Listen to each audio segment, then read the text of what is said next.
Hi friends, welcome back to our channel. ఈరోజు మీరు చూడబోయే వీడియోలో వృషభ రాశి వారికి వారాంతర రాశి ఫలాల గురించి ఇప్పుడు తెలుసుకుందాం.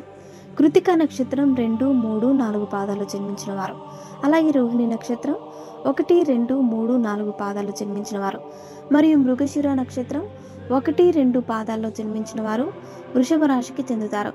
ఈ రాశి యొక్క అధిపతి శుక్రుడు. ఈ రాశి యొక్క జ్యోతిష చక్రంలో 2వ రాశి. వృషభ రాశి వారికి జూలై నెలలో గురుగ్రహం జన్మస్థానంలో సంచరిస్తున్నాడు. అలాగే వృషభ రాశికి అధిపతి అయిన శుక్రుడు 3వ స్థానంలో సంచరిస్తున్న కారణంగా వీరు ఈ సమయంలో ప్రయాణాలు ఎక్కువగా చేస్తారు. అలాగే ఈ రాశి గల వ్యాపారస్తులకు ఈ సమయంలో వారి వ్యాపారాన్ని అభివృద్ధి చేసుకోవడానికి చేసే ప్రయత్నాల వల్ల వీరికి మానసిక ఒత్తిడి ఎక్కువగా ఉంటుంది.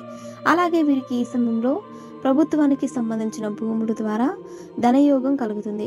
అలాగే ఈ రాశి వారు జూలై నెల 11, 12, 13వ తేదీలలో మీకు ఎవరైనా కొత్త వ్యక్తులు పరిచయం అయితే వారితో స్నేహం చేసే విషయంలో చాలా జాగ్రత్తగా ఉండండి.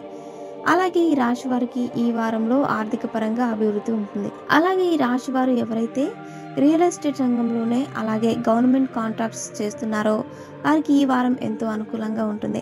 అలాగే ఈ రాశి గల ఉద్యోగస్తులకు ఈ వారం ఎంతో అనుకూలంగా ఉంటుంది. అలాగే మీరు ఇప్పటి వరకు పెండింగ్లో ఉన్న పనులన్నిటిని పూర్తి చేస్తారు. అలాగే తమపై అధికారులు ప్రశంసలను కూడా పొందుతారు. అలాగే ఈ రాశి గల వారు ఎవరైతే సంతానం కలగడం కోసం ప్రయత్నాలు చేస్తున్నారో వారికి ఈ వారంలో ప్రతికూల ఫలితాలు ఎదురవుతాయి. అలాగే ఈ రాశి వారు ఈ వారంలో పుణ్యక్షేత్రాలకు కూడా వెళ్తారు. అలాగే ఈ రాశి గల రాజకీయ నాయకులకు ఈ వారంలో అనుకూల ఫలితాలు ఉంటాయి. అలాగే ఈ రాశి గల కళాకారులు, క్రీడాకారులు, వ్యవసాయదారులు కూడా ఈ వారంలో అనుకూల ఫలితాలను పొందుతారు. అలాగే ఈ రాశి వారు ఎవరైతే తమ డబ్బులను షేర్ మార్కెట్లో ఇన్వెస్ట్ చేశారో వారికి ఈ సమయంలో నష్టాలు వచ్చే అవకాశాలు ఉన్నాయి. అంతేకాకుండా వృషభ రాశి వారు మరెన్నో శుభ ఫలితాలను పొందడానికి ప్రతి శనివారం నవగ్రహాలలో శని మరియు కుజుడు అలాగే రాహులను పూజించాలి. సో ఫ్రెండ్స్, చూసారుగా, ఇలాంటి మరిన్ని విషయాలను మీరు తెలుసుకోవాలనుకుంటే వెంటనే మా ఛానల్ని సబ్స్క్రైబ్ చేసుకోండి.